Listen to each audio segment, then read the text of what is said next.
Bonjour à tous. Bienvenue pour un nouvel épisode, un nouveau moment avec vous de conversation avec Jésus-Christ. Plus j'avance, plus je me sens plein de joie à vous rencontrer, à partager avec vous.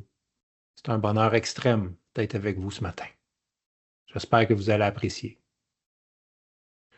Aujourd'hui, bien, je vous partage une vidéo qui vient de naître.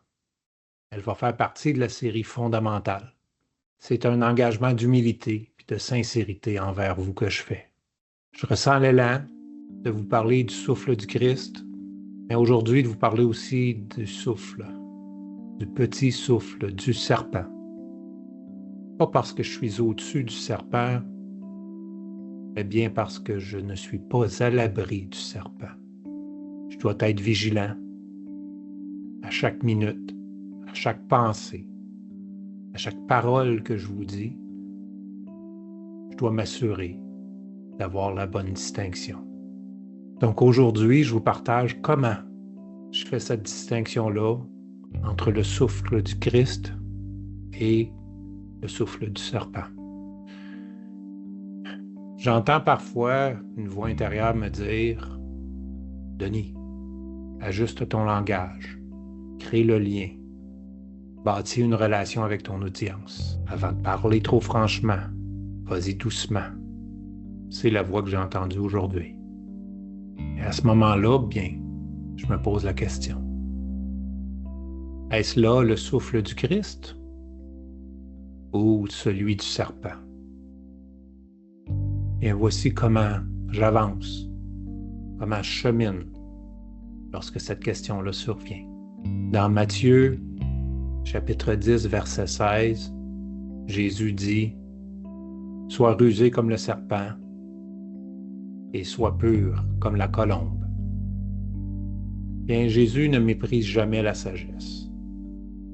Il sait que la vérité crue peut blesser et qu'avant de semer, il faut parfois labourer le sol avec le cœur.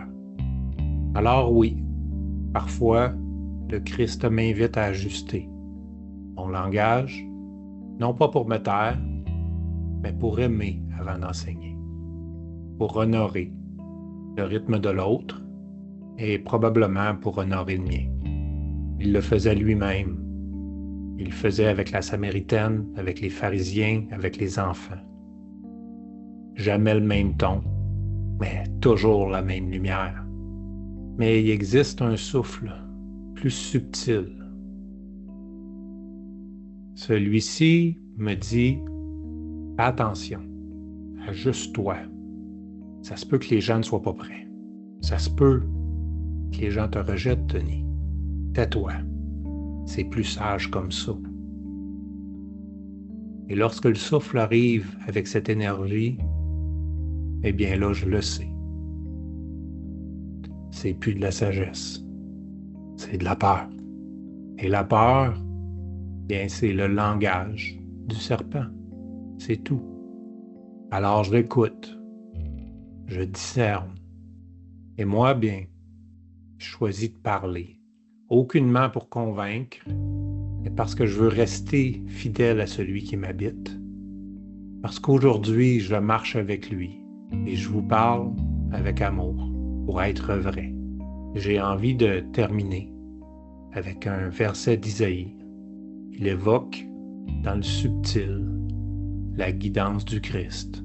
Car même quand le doute se glisse, il y a une voix douce qui nous appelle au discernement vrai. Alors voici, Ésaïe, chapitre 30, verset 21. Tes oreilles entendront derrière toi la voix qui dira « Voici le chemin, marche-y. »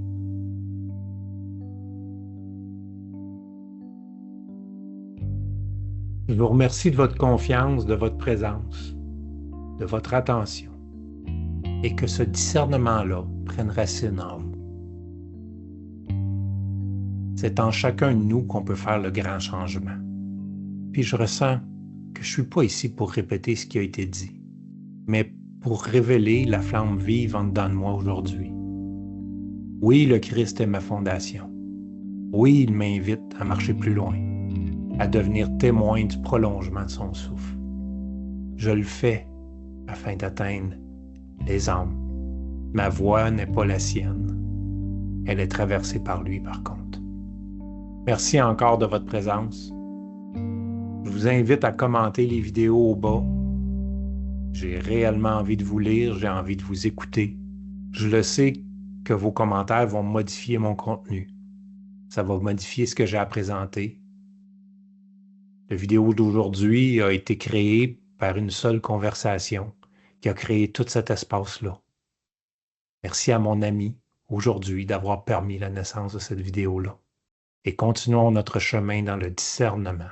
J'ai hâte de vous lire. J'ai hâte de co-créer avec vous. Voici un petit poème. Et même si le doute t'effleure, tu entendras en dedans de toi une voix douce et ferme te dire: voici le chemin, marche avec moi. Aie confiance en moi, je te montrerai un autre chemin. Un chemin que ta connaissance ne sait pas encore. Douceur à vous tous, merci de faire partie de ma vie.